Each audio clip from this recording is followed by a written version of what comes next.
Bom, pessoal, continuando nossa aula, damos seguimento agora vendo aqui o crime de estupro de vulnerável. Como eu havia dito no início da matéria para vocês, é praticamente impossível nós num semestre todo, somente em um semestre, nós vermos todo o conteúdo da parte especial do Código Penal. Aqui também, seguindo essa mesma lógica, não dá para a gente ver todos os crimes contra a dignidade sexual. Eu vou procurar seletivizar aqueles que são mais importantes, e quando eu falo mais importantes, aqueles que são mais enfocados nos concursos, aparecem mais nas provas de concurso público, tá certo? Então aqueles que forem menos importantes eu vou passar aqui bem rápido, eu vou indicá-los aqui a vocês, vocês dão uma estudadinha, estão de posse de uma excelente doutrina, o livro do professor Rogério Sanches Cunha é um livro excepcional, vai ter ali a profundidade do tema sendo abordado da forma que é necessário para vocês e é suficiente para vocês encararem qualquer prova de concurso público com esse livro, ok? Então vamos lá. O 217A traz aqui o chamado crime de estupro de vulnerável, que é ter conjunção carnal ou praticar outro ato libidinoso com menor de 14 anos. Pena de reclusão de 8 a 15 anos. Pena de reclusão de 8 a 15 anos. Então vamos lá, aqui visa se proteger a dignidade sexual, especialmente da vítima vulnerável, da pessoa vulnerável, aqui no caso considerada a pessoa menor de 14 anos. A pessoa menor de 14 anos.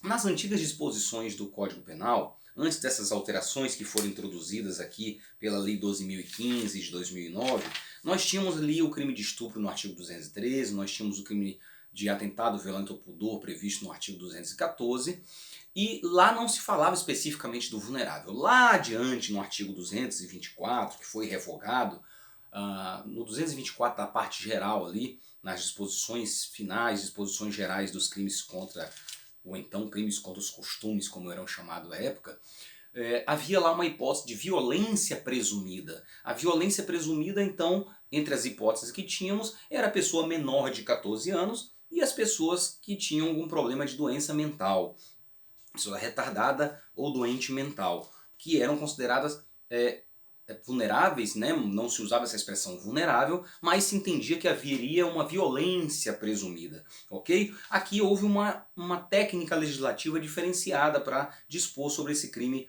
de estupro, e agora o estupro de vulnerável tratado num tipo penal específico aqui do artigo 217A. Então quem que o artigo 217A prevê como vulneráveis? Aí eu já me permito também, além de falar do menor de 14 anos, da pessoa com menos de 14 anos, há o parágrafo 1º, que vai falar que incorre na mesma pena quem pratica as ações descritas no caput, os atos sexuais, né, a conjunção carnal, o ato libidinoso, com alguém que, por enfermidade ou deficiência mental, não tenha o necessário discernimento para a prática do ato, ou que, por qualquer outra causa, não pode oferecer resistência. Então vamos lá. Quem são essas pessoas tidas por vulneráveis, né? Então, o sujeito ativo desse crime é qualquer pessoa, é um crime comum, e o sujeito passivo desse crime é um sujeito passivo especial. É um sujeito passivo que o tipo penal exige ali uma qualidade especial desse sujeito passivo, que é a pessoa, ali no caso, vulnerável. Quais sejam os vulneráveis?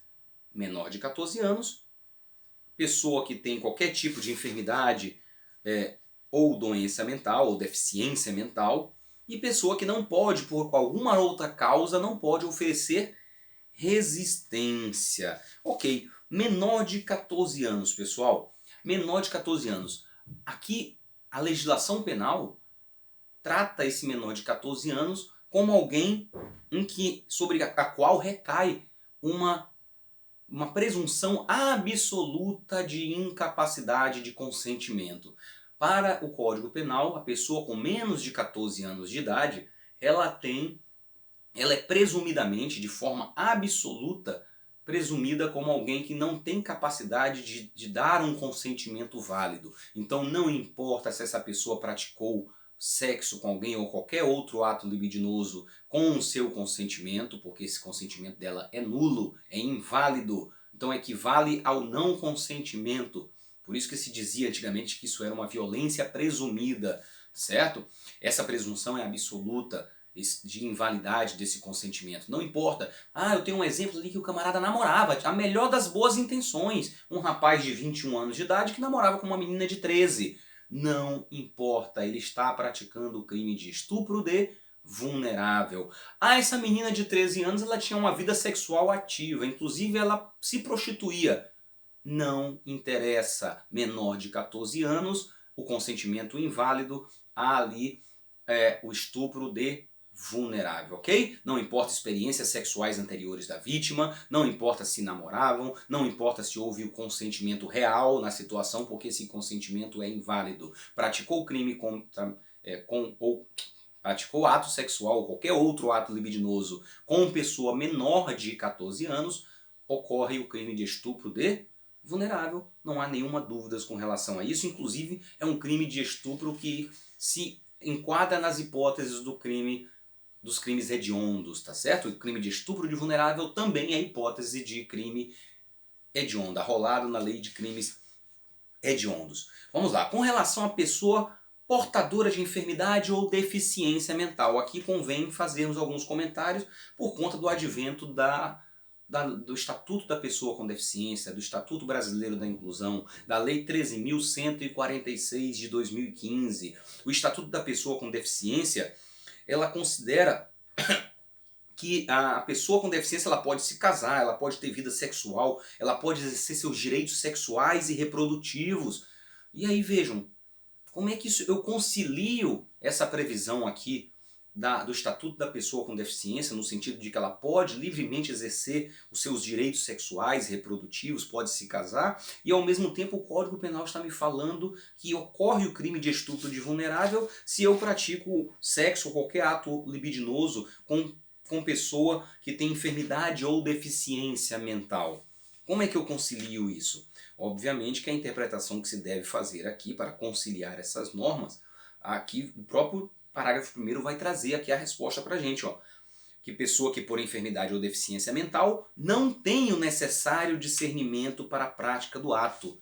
Então eu só estou falando aqui, só estou falando do crime de estupro de vulnerável quando a vítima que é portadora de enfermidade ou deficiência mental, ela não tem o necessário discernimento para a prática desse ato de natureza sexual. Certo? Se essa pessoa tiver o mínimo de capacidade de entender esse ato sexual que ela está praticando, ela vai ter a liberdade de exercer esses seus direitos sexuais. Se essa pessoa não tem qualquer capacidade de discernir a respeito da prática desses atos, nós temos pessoas com deficiência que não têm qualquer capacidade de discernimento.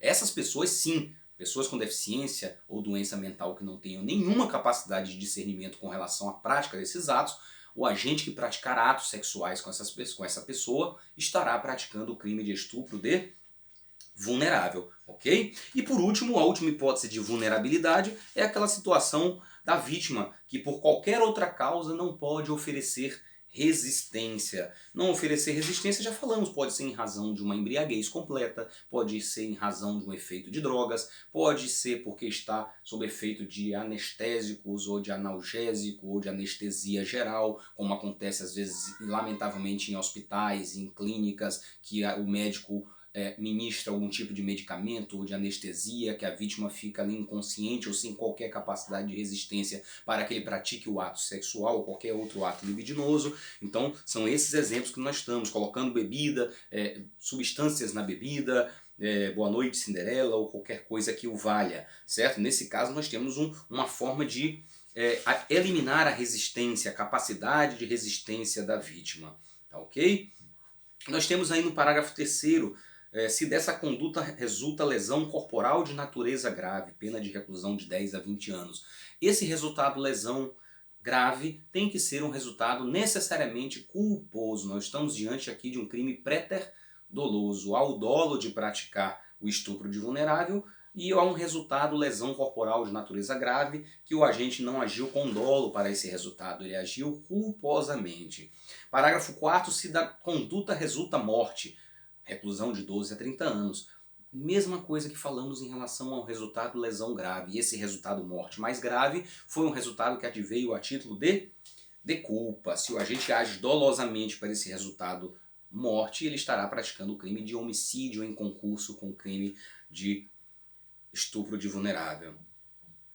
Ok, é o parágrafo 5º, o que ele fala? As penas previstas no caput do artigo 317-A e nos parágrafos 1º, 3º e 4º deste artigo aplicam-se independentemente do consentimento da vítima ou do fato de ela ter mantido relações sexuais anteriormente ao crime.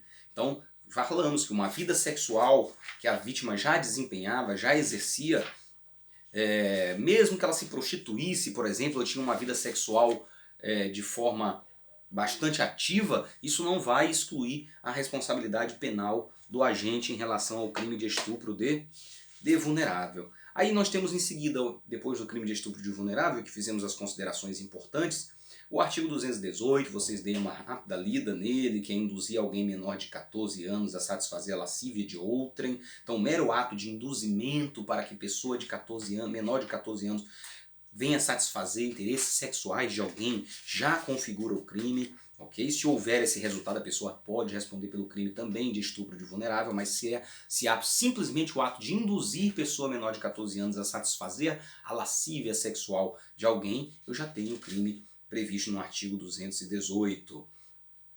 O 218-A, que fala de praticar na presença de alguém menor de 14 anos, ou induzi-lo a presenciar, conjunção carnal ou outro ato libidinoso a fim de satisfazer lascívia própria ou de outrem, pena de reclusão de 2 a 4 anos. Então aqui é a satisfação da lascívia mediante presença de criança ou adolescente. Então é a prática de atos de natureza sexual onde você induz uma pessoa menor de 14 anos a presenciar a prática desse ato sexual ou libidinoso com o intuito de satisfazer a própria lascívia ou de outra. Eu já vi uma prova de concurso que dizia numa situação em que alguém praticou o sexo com a pessoa, mas não havia percebido que a criança havia acordado e presenciou aquela cena. Veja, nós estamos falando de uma conduta culposa, em que o pai ou a mãe, as pessoas, o casal que praticou a conduta sexual, as pessoas que praticaram o ato sexual na frente da criança ali, do menor de 14 anos, não fizeram dolosamente, com o intuito de satisfazer a lascívia própria ou de outrem. Eles agiram negligentemente, imprudentemente, no máximo, sem perceber que a criança poderia estar presenciando aquela cena. Ou até mesmo teriam agido sem culpa, digamos, tá ok? Eu até tenho um caso interessante, engraçado, que um primo meu casado contou uma história parecida, que acordou, estava empolgado com a esposa em casa, tomaram uns vinhozinhos ali e tiveram uma relação na sala ali. Quando se espantaram, o filho dele estava sentado no sofá do lado e eles não tinham percebido. Então veja, estou diante de um típico fato, de um clássico fato em que eu não tenho uma conduta dolosa por parte daquele casal que praticou esse ato libidinoso na presença de um menor de 14 anos. De modo que não há prática do crime se não houver a conduta dolosa, né? Que dirá ela culposa ou até mesmo sem culpa, como é um caso em que efetivamente o casal ou as pessoas que praticavam o ato libidinoso ou sexual não perceberam a presença da criança. Ok? O que mais que nós temos? Dei uma lidinha aqui no 300, já caminhando para o final da nossa aula, né? Nossa última aula.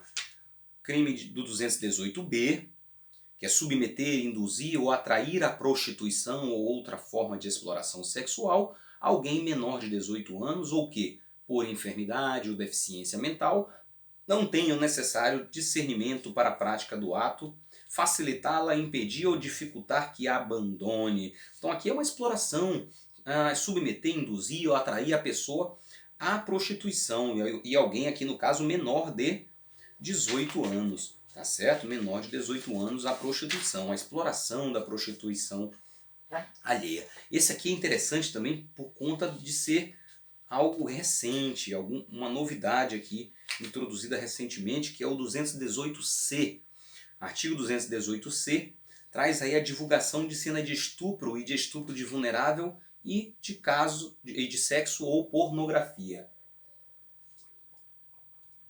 Então aqui o 218C vai dizer o seguinte, ó: oferecer, trocar, disponibilizar, transmitir, vender ou expor à venda, distribuir, publicar ou divulgar, por qualquer meio, inclusive por meio de comunicação de massa ou sistema de informática ou telemática, fotografia, vídeo ou outro registro audiovisual que contenha cena de estupro ou de estupro de vulnerável, ou que faça apologia ou induza a sua prática, ou sem o consentimento da vítima, cena de sexo, nudez ou pornografia. Que com um tipo penal gigantesco, uma técnica legislativa horrorosa, né? Mas vejam que no finalzinho trata de um crime totalmente distinto do que ele vinha tratando na primeira parte. Na primeira parte, de oferecer, disponibilizar, trocar cena de sexo relacionada a estupro ou estupro de vulnerável. E no finalzinho fala, ou sem o consentimento da vítima, cena de sexo, nudez ou pornografia. Então aqui, esse finalzinho, não importa se é cena de estupro de vulnerável, basta que haja uma cena de sexo que é divulgada, sexo, nudez ou pornografia, sem o consentimento da vítima. Eu tenho essa segunda parte desse crime do 218C. Então só recapitulando. O 218C ele tem duas partes. Uma primeira parte que é gigantesca, tá? Que trata do oferecer, trocar, disponibilizar, transmitir, vender, expor à venda, etc. Tal. Fotografia, vídeo, registro audiovisual que contém a cena de estupro ou estupro de vulnerável. E a segunda parte vem dizer que é fazer tudo isso, oferecer, disponibilizar, transmitir, divulgar, tal, sem o consentimento da vítima, cena de sexo, nudez ou pornografia, não necessariamente de estupro, tá bom? Então é esse finalzinho é aquele caso que às vezes a pessoa faz até por vingança. Aqui o parágrafo 1º trata isso como uma hipótese de causa de aumento, de majorante. A pena é aumentada de 1/3 a 2/3 se o crime é praticado por agente que mantém ou tenha mantido relação íntima de afeto com a vítima ou com o fim de vingança ou humilhação. Aquele namorado lá que divulga as fotos íntimas de atos sexuais ou de intimidade da namorada porque ela largou, terminou o namoro com ele, como forma de vingar-se. Tá? Ok. O que nós temos aqui agora para caminhar para o nosso final? A ação penal no 225. A ação penal nos crimes previstos no capítulo 1 e 2 desse título procede-se mediante ação penal pública incondicionada. Então os crimes de estupro, os crimes ali contra a dignidade sexual dos capítulos 1º e 2º do Código Penal, do título dos crimes contra a dignidade sexual, são de ação penal pública incondicionada. Então fiquem atentos na prova de vocês, qualquer crime de estupro, estupro de vulnerável, esses crimes de natureza sexuais, eles são de ação penal pública incondicionada. Houve épocas em que não eram, tá? Mas recentemente não há nenhuma dúvida que a lei veio extirpar qualquer dúvida com relação à ação penal no caso dos crimes contra a dignidade sexual, mais precisamente os do capítulo 1º e 2º. Temos as causas de aumento de pena do artigo 226, tá? Que aumenta-se da 4ª parte, ou seja, 1/4 de aumento de pena se o crime é cometido com concurso de 2 ou mais pessoas. Então, 2 ou mais pessoas é o concurso de crimes, né? Seja na modalidade coautoria ou participação. Segundo, aumenta-se da metade se o agente é ascendente, padrasto ou madrasta, tio, irmão, cônjuge, companheiro, tutor, preceptor ou empregador da vítima, ou por qualquer outro título tiver autoridade sobre ela. Tá? Então aqui temos essa situação em que há um aumento de pena. O inciso 3º foi revogado, o inciso 4º, de 1/3 a 2/3 se o crime é praticado. E aqui bastante importante, bastante explorado em provas, conceitos recentes aqui que foram introduzidos no Código Penal, que é o chamado estupro coletivo e o estupro corretivo. Então, o inciso 4º vai dizer que há um aumento de 1/3 a 2/3 se o crime é praticado mediante concurso de 2 ou mais agentes. Então, aqui, no caso do estupro praticado por 2 ou mais agentes, que é chamado estupro coletivo, nós temos esse aumento especificamente para o crime de estupro quando praticado em concurso de 2 ou mais agentes. E no chamado estupro corretivo, que é aquele praticado para controlar o comportamento social ou sexual da vítima. O que é controlar o comportamento social ou sexual da vítima? Você praticar o estupro como uma forma de querer dar um corretivo na vítima. Então, comportamento sexual, eu quero controlar a orientação sexual. Ou seja, eu vou praticar o estupro porque aquela moça ali ela é lésbica, porque ela precisa pegar um homem para ela saber que é fazer sexo com homem. Porque ela nunca pegou um homem que deu um jeito nela para que ela pare de gostar de mulher. Então esse é um estupro que visa corrigir o comportamento sexual da vítima. Ou seja, eu estou estuprando para ela aprender a ser a mulher.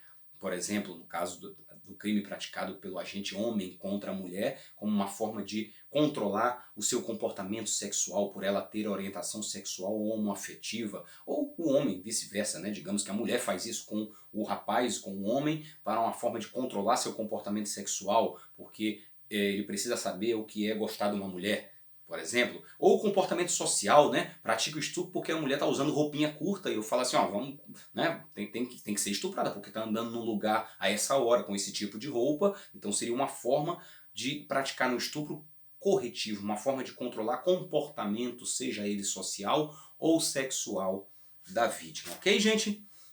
Então há outros crimes em seguida aí, em outros capítulos que eu considero de menos importância. Os mais importantes foi o que nós abordamos aqui esses primeiros capítulos do título dos crimes contra a dignidade sexual. Eu acho que são os mais recorrentes, são aqueles mais exigidos, que podem aparecer na prova da OAB de vocês, que podem aparecer nas provas de concurso público. De modo que eu considero satisfatórias essas aulas que foram transmitidas aí por essa gravação que nós fizemos, desses crimes que nós estudamos hoje aqui, e espero que vocês tenham um bom proveito, que tenham uma boa prova. Qualquer coisa, tirem as dúvidas do que precisar, estarei sempre à disposição de vocês, tá ok? Muito obrigado pela atenção e tchau!